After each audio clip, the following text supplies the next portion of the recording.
Top quality और consistent performance के लिए सिर्फ सिल्वर पंप नाम याद रखना।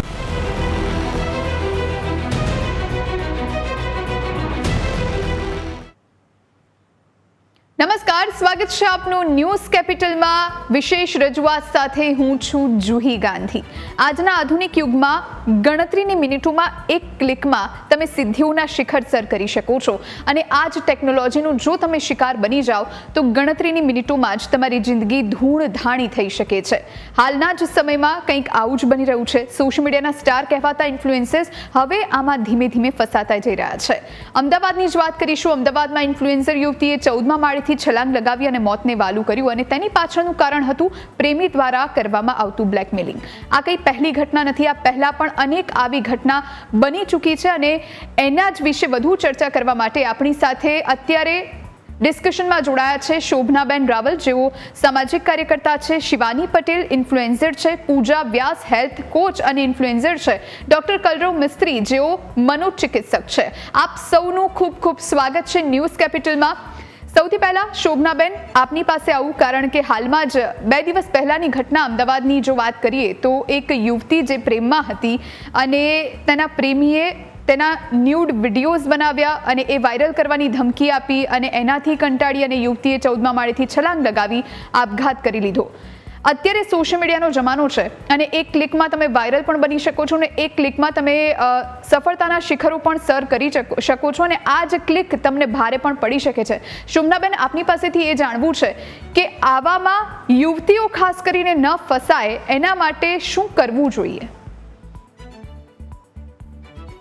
અત્યારે યુવતીઓને કેવું છે કે ઇન્ટરનેટ ઉપર ને આ બધા નેટ ઉપર કેમ કરીને સોશિયલ મીડિયા ઉપર કેમ કરીને ફેમસ થવું।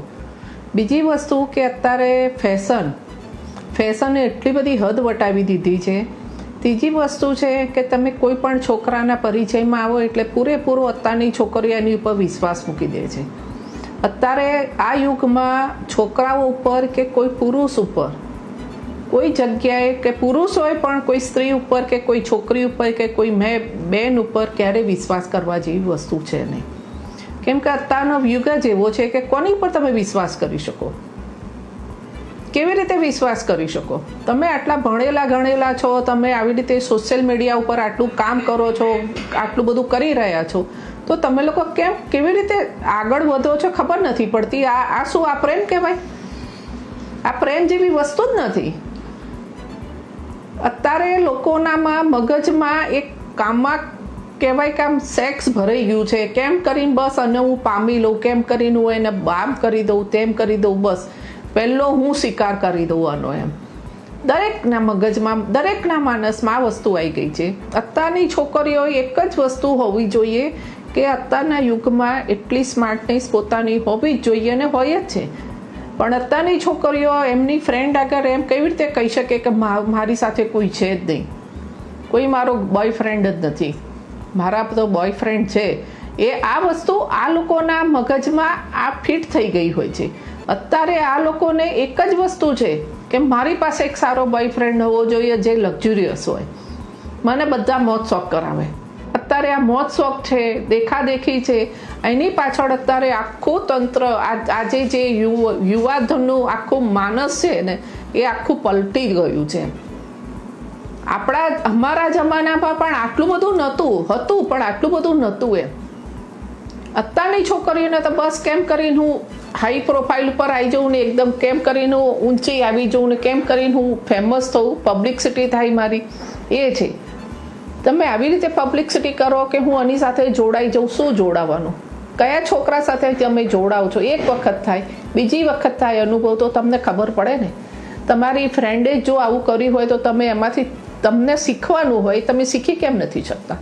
જાણી કેમ નથી શકતા? ચેતી કેમ નથી જતા તમે?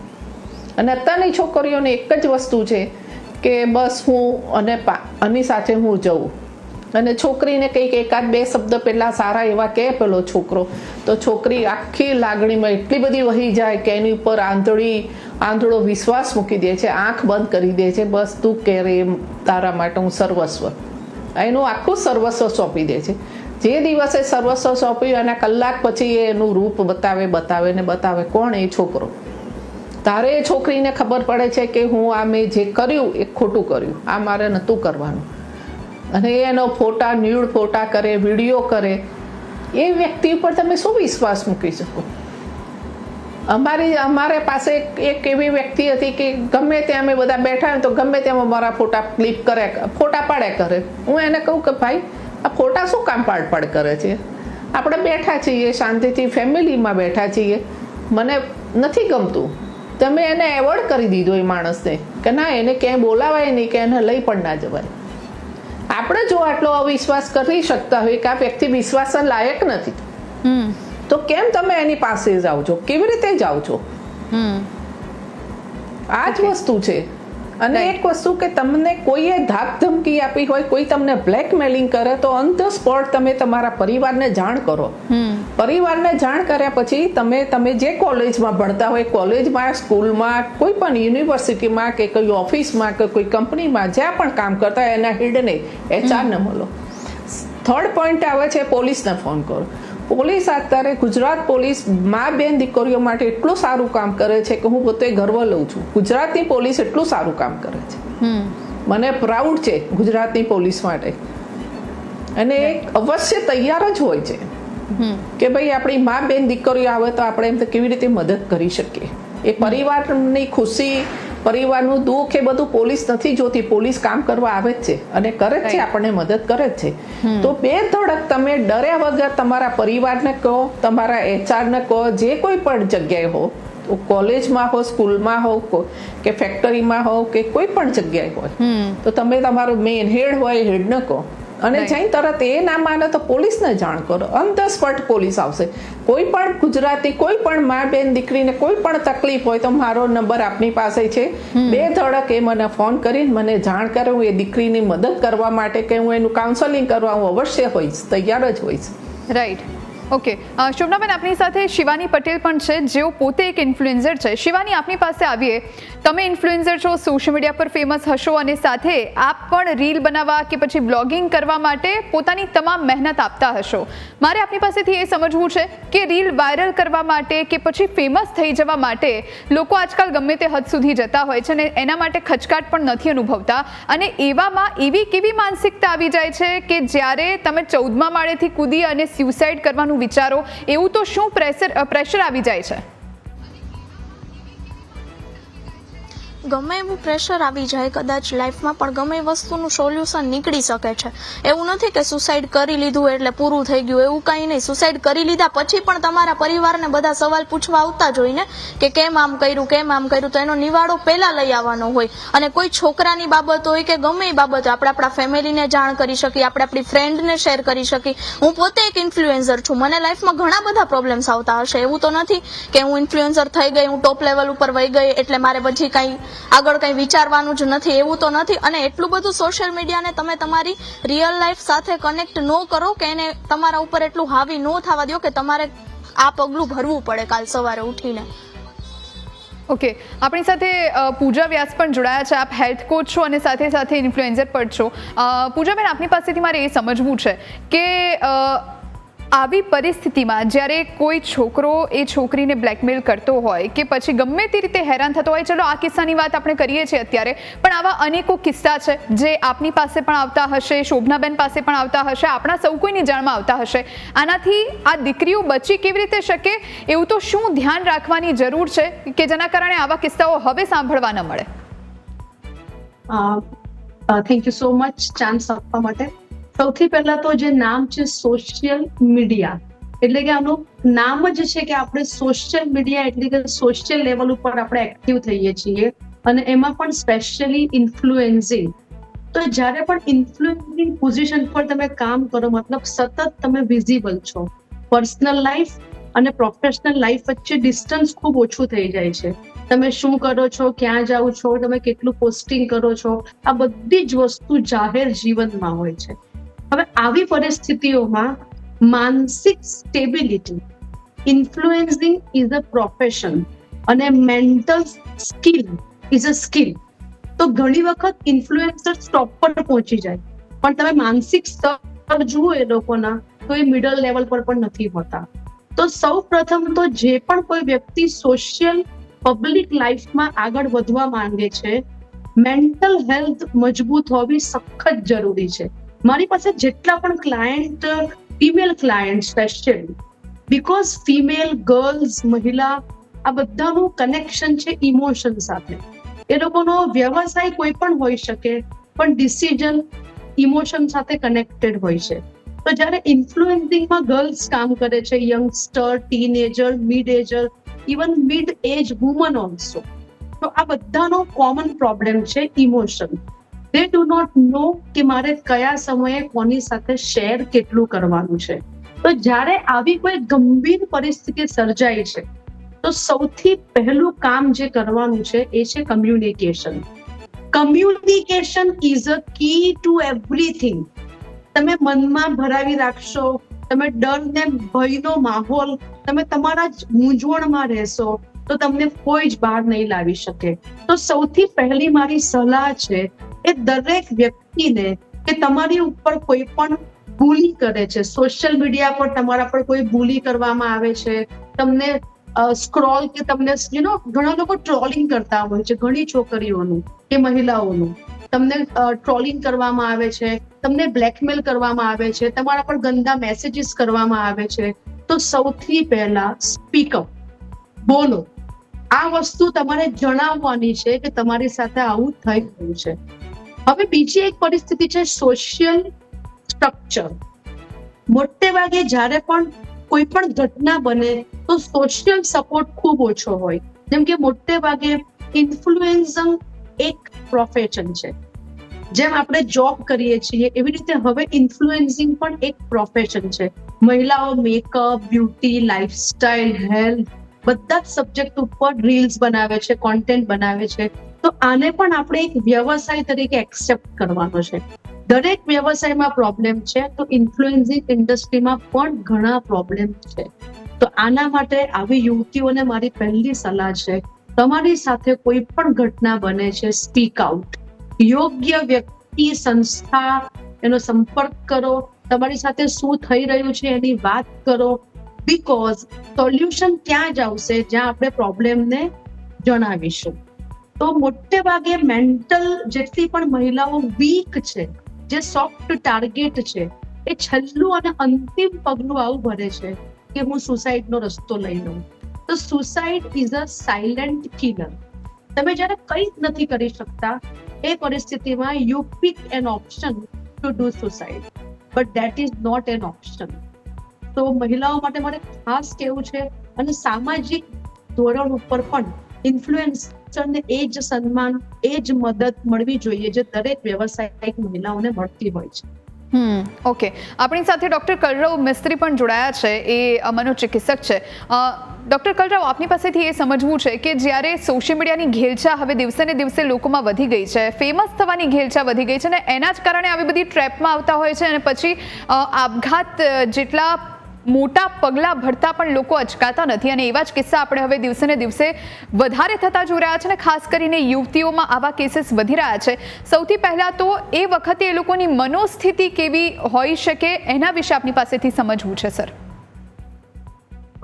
સોશિયલ મીડિયાનું એડિક્શન એ WHO ના ઓફિશિયલ ક્રાઇટેરિયા પ્રમાણે એને બિહેવિયર અને એડિક્ટિવ કેટેગરીમાં મૂકવામાં આવ્યું છે. મતલબ કે જો વધુ પડતો સોશિયલ મીડિયાનો ઉપયોગ કરવામાં આવે અને તમે માનસિક રૂપે સ્વસ્થ ના થાઓ, તો આના પ્રમાણે તમને વિવિધ પ્રકારના anxiety, panic disorder, mood swings કે અલગ અલગ પ્રકારના વાણી, વર્તન અને વ્યવહારમાં ચેન્જ જોવા મળી શકે છે, જેને અમારી ભાષામાં સોશિયલ મીડિયા ઇન્ડ્યુસ સાયકોસિસ અથવા તો ઇન્ટરનેટ ઇન્ડ્યુસ સાયકોસિસ તરીકે કહેવામાં આવે છે.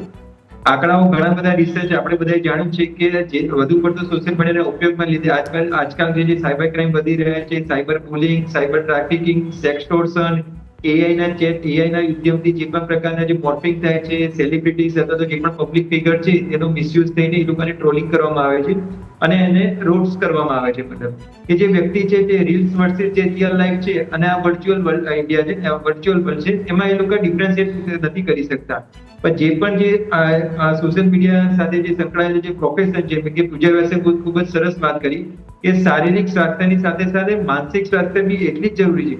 જો તમે જીમ ટ્રેનર હો, લાઈફ કોચ હો, ફિટનેસ ગુરુ હો, તો તમે જે રીતે ફિઝિકલ ફિટનેસનું ધ્યાન રાખો છો, તેવી જ રીતે તમે જો મેન્ટલ હેલ્થ સાથે સંકળાયેલા પ્રોફેશનમાં હો, જેમ કે આવી રીતે ઇન્ફ્લુએન્સર છે અથવા તો તમારી કોઈ કોર્પોરેટમાં જોબ છે, તો તેમાં we have to accept and adjust the person and situation is there. કારણ કે દુનિયા આપણા પ્રમાણે નથી ચાલવાની, આપણે એમાં એક્સેપ્ટ અને એડજસ્ટ થવું પડશે. પણ અમુક જો તમારી મેન્ટલ હેલ્થ સારી નહીં રાખે અને તો આ પ્રકારના તમે સાયબર બુલિંગના, સેક્સ ટોર્શનના, સાયબર ક્રાઇમ અથવા તો આવી રીતે સાયબર સેક્સના હુમલા થયા હો અને તમે જો ઇન્ફ્લુએન્સર હો અથવા તો ના હો, પણ તમે જો મેન્ટલી સ્ટ્રોંગ નહીં હો, તો આગળ જતા તમને ગભરામણ થાય, બેચેની થાય, પરસેવો થાય, શ્વાસમાં ધબકારો થાય, ઇન્ફેરિટી કોમ્પ્લેક્સ ફીલ થાય, તમારો હેપીનેસ ઇન્ડેક્સ છે ડાઉન થાય, મને કેટલીક લાઇક્સ આવી, કેટલીક કોમેન્ટ્સ આવી, કેટલા ફોલોઅર્સ છે, આ નહીં વધે તો આ કન્ટિન્યુઅસના લીધે તમારા સેલ્ફ ઇમેજ એટલું ડાઉન થાય છે કે તમે ધીરે ધીરે પેનિક એટેક્સ અથવા તો એન્ઝાઇટીના શિકાર બનો છો.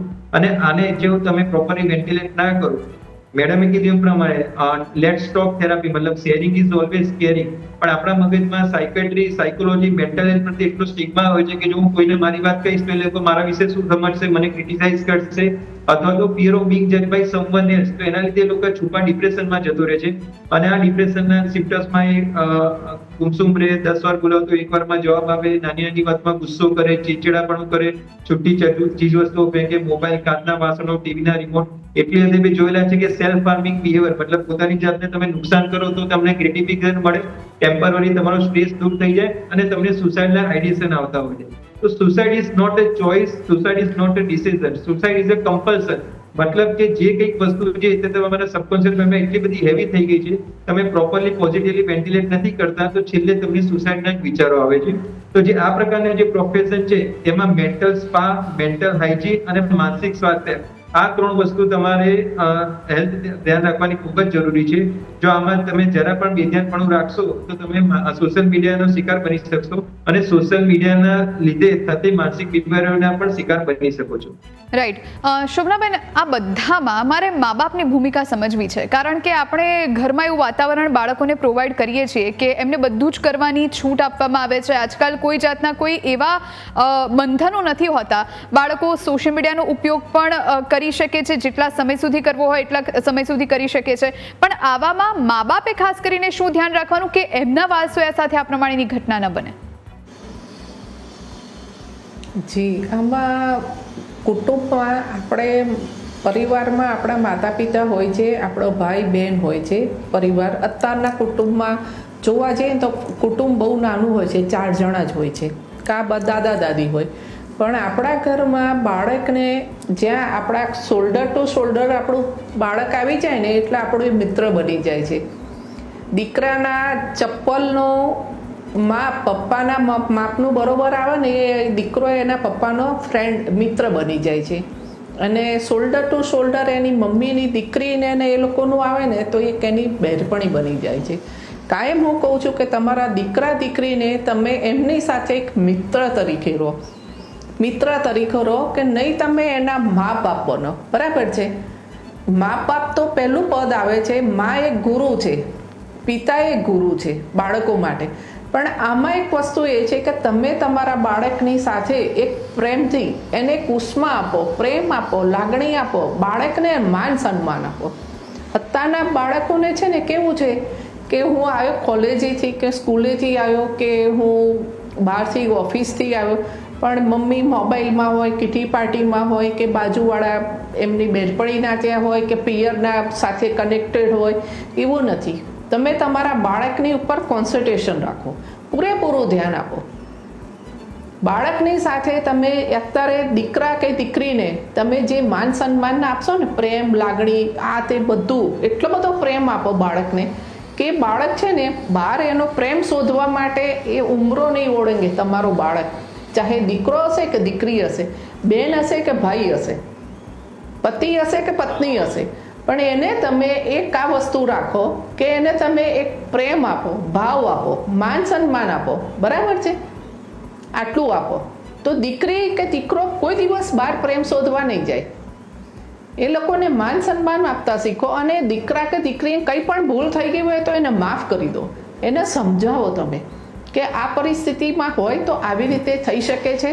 અને જો કંઈક વધારે હોય તો એવું હશે તો આપણી સાથે પોલીસ છે, કાઉન્સેલિંગો છે, ઘણા બધા મનોચિકિત્સા છે, ડૉક્ટરો છે માનસિક રોગના.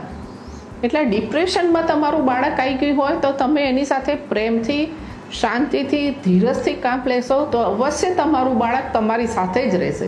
એ સુસાઇડ કરવા માટે પ્રેરિત નહીં થાય. એને તમે એટલું આશ્વાસન આપો બાળકને. આજે મારા 2 દીકરા છે તો હું મારા દીકરાઓને એમ જ કહું છું કે બેટા કંઈ પણ કામ હોય તો એની ટાઈમ ગભરાયા વગર કે એવો સંકોચ ના રાખતો. તું મોટો ભલે સાહેબ થઈ ગયો હોય કે શેઠ થઈ ગયો હોય, પણ તારી સાથે તારી મમ્મી છે. એની ટાઈમ કંઈ પણ હોય તો તું મને વાત કર, હું તારી સાથે છું. મારી 2 વહુઓ છે, 2 વહુઓને હું કાયમ કહું છું બેટા કંઈ પણ હોય ડર્યા વગર મને કહેજે, થઈ જશે કામ.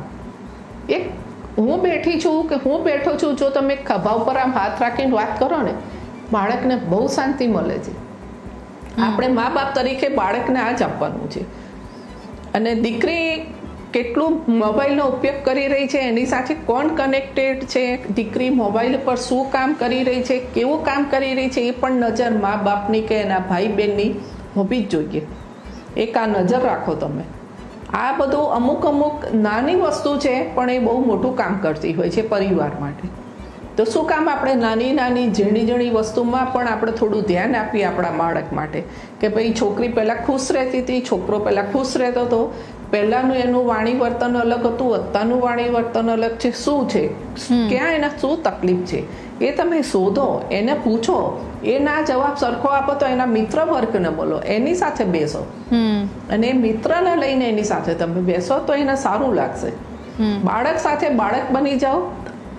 યુવાન થઈ ગયો હોય તમારો બાળક કે યુવાનીમાં તમારી દીકરી આવી ગઈ હોય તો એ પ્રમાણે એની સાથે તમે વાણી વર્તનનો ઉપયોગ કરો તો 100% તમારા બાળકને કોઈ તકલીફ નહીં થાય. અને પહેલાં જ આ મેડમે એવું કીધું કે વાત સાચી છે કે આપણે મરી જઈએ પણ એ પછી આપણા પરિવારને અનેક જવાબ આપવાના હોય છે, લડાઈ કરે છે, કેટલો સામનો કરી રહ્યા છે માતા પિતા આપણા. એ પણ આપણે વિચારવાનું હોય ને. સમજદારી તો આવી જ હોવી જોઈએ કે શું કામ આપણે આપઘાત કરવાનો, કોઈને ના કરાવીએ તો આપણે આપઘાત કરવાનો, આપણે શું કામ મરવાનું? મરે કોઈ.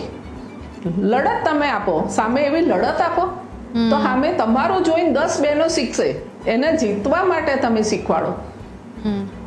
મારું ઘણી બધી બહેનો મારું જોઈને શીખી છે કે ના બેન, હું ડરીશ નહીં, હું નમીશ નહીં, હું લડત આપીશ. મેં કીધું જીવનમાં શાંતિ ને ધીરજ એક બહુ જરૂરી છે. એ ડાબું ને જમણું અંગ છે આપણું. શાંતિ ધીરજ રાખો.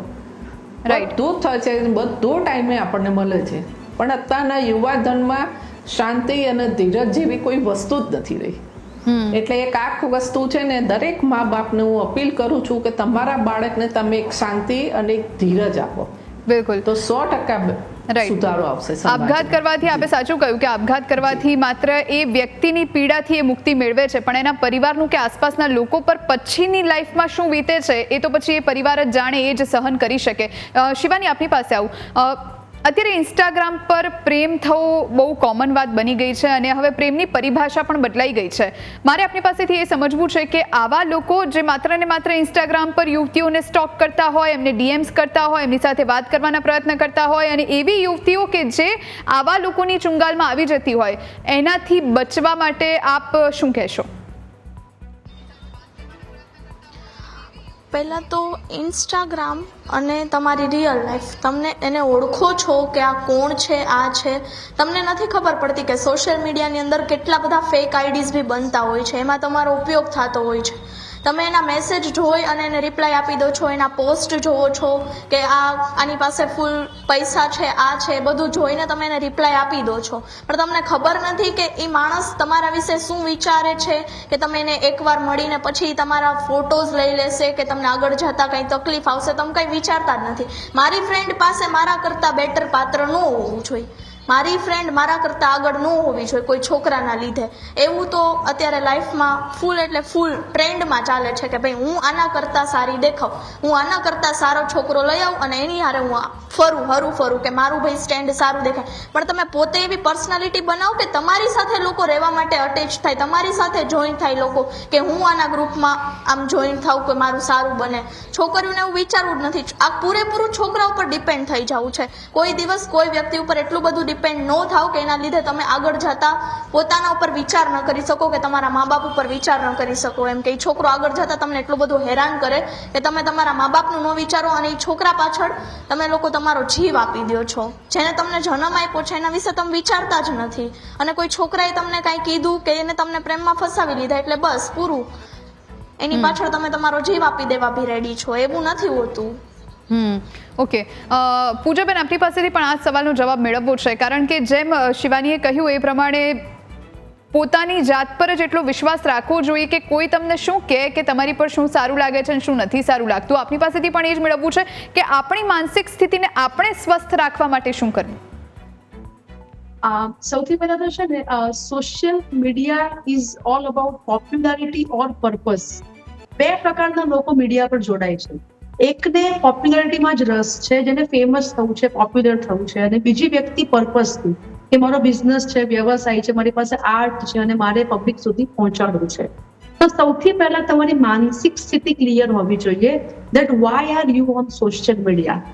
હવે પેલું કહેવાય છે કે you always get mirror image of your own self. When you are clear with your own purpose, તમે જ્યારે ક્લિયર છો કે મારો સોશિયલ મીડિયા પર રહેવાનો પર્પઝ આ છે, તો તમને સામે એ જ પ્રકારના લોકો સંપર્ક કરશે.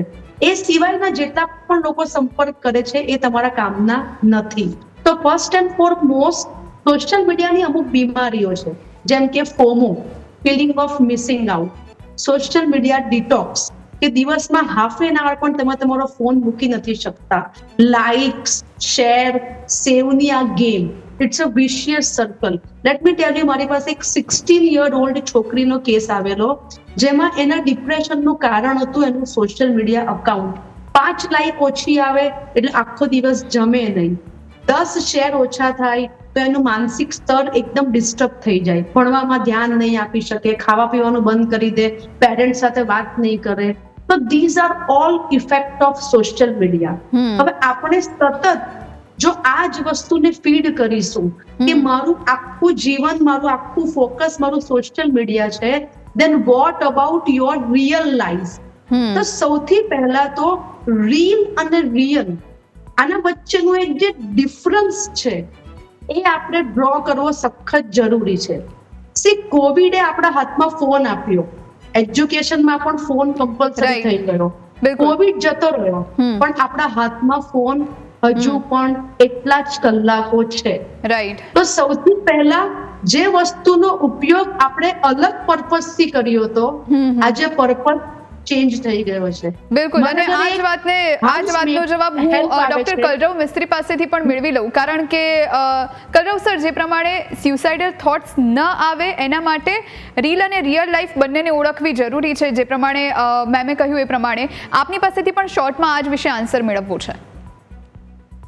મેડમે ફોમોની વાત કરી તો આપણે આજકાલની જે યંગ જનરેશન, જે જેન જી છે, આલ્ફા જનરેશનની વાત કરીએ તે જોમો પાછળ માંગે છે. જોમો મતલબ જોય ઓફ મિસિંગ આઉટ, કે મારી સાથે સોશિયલ મીડિયા નથી તો પણ આઈ લવ માય સેલ્ફ વાળો એટીટ્યુડ, કે મારી પાસે જે પણ છે ડિજિટલ કનેક્શન ઓછા થઈને હું ઇમોશનલ કનેક્શન વધારીશ, અને આ જ ઇમોશનલ કનેક્શનથી હું મારું ડોપામિન ડ્રાઈવ લઈશ, જેના લીધે તમે પ્રકૃતિ સાથે કનેક્ટ થઈ શકો, સોશિયલાઇઝેશન વધારી શકો, જીમ, યોગા, પ્રાણાયામ, સાયકલિંગ, વોકિંગ, ઝુમ્બા, એના લીધે બી તમે પોતાનો હેપીનેસ ઇન્ડેક્સ વધારી શકો છો, અને આખા લાઈફનું ફ્રસ્ટ્રેશન છે તે 5, 25 કે 30 મિનિટમાં પોઝિટિવલી ચેનલાઇઝ થાય છે, જેના લીધે તમારા શરીર ઉપર પણ અસર નથી થતી અને સ્વભાવ ઉપર પણ અસર નથી થતી. તો પોતાની સાથે કનેક્ટ થાઓ અને એન્વાયરમેન્ટ સાથે કનેક્ટ થાઓ અને ડિજિટલ કનેક્શન ઓછા કરો તો આપણે આપણી માનસિક સ્થિતિ સુધારી શકીએ છીએ. રાઈટ, બિલકુલ. આપ તમામ મહાનુભાવો અમારી સાથે જોડાયા અને આ ચર્ચામાં ભાગ લીધો એ બદલ આપ સૌનો ખૂબ ખૂબ આભાર. આ સાથે આ વિશેષ રજૂઆતમાં અત્યારે બસ આટલું જ. રજા આપશો. નમસ્કાર.